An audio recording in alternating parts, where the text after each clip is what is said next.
Welcome to Shop Talk. We're looking at a repair on a Husqvarna 350, and I've got a carcass 350 here. I can show you what I'm going to do to this saw.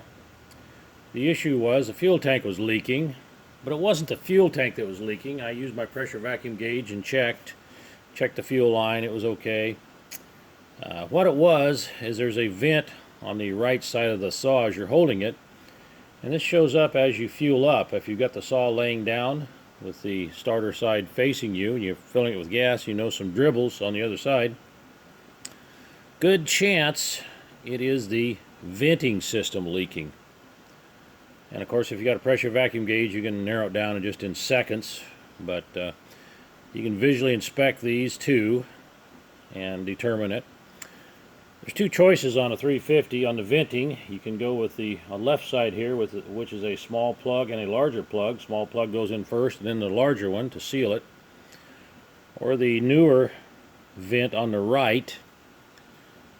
These have a tendency to come loose. There's a cavity that it sets into, and just vibration, it will come out. I do recommend a dot of gel super glue, not a glob, but a little dot on the side if you're going to go back with this one.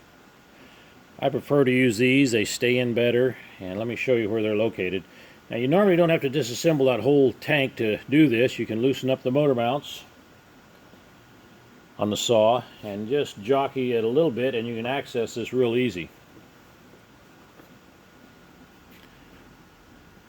You can see right in there to the right of that fuel line, you can see a cavity with a small pencil-sized hole in it. That's where the small one will go. And then the large hole, that's where you put the larger plug in it. And after you finished, this is one I did not have to take it apart, just loosen everything up. Everything just went right in there, really nice. Another fix that we do a lot on these is the muffler. These mufflers only have the two bolts to hold it in place. They do not have this bracket. I came up with this bracket to keep that muffler from vibrating. Real easy to put on. Just the two bolts. And then where it mounts to the falling spike, you just put your falling spike back on and you're fixed. Real nice support. I do sell both items if you're interested in these. You can call the chainsaw guy or check on his site on YouTube. You'll see a place where you can purchase it when you go to YouTube and go to the chainsaw guy's site.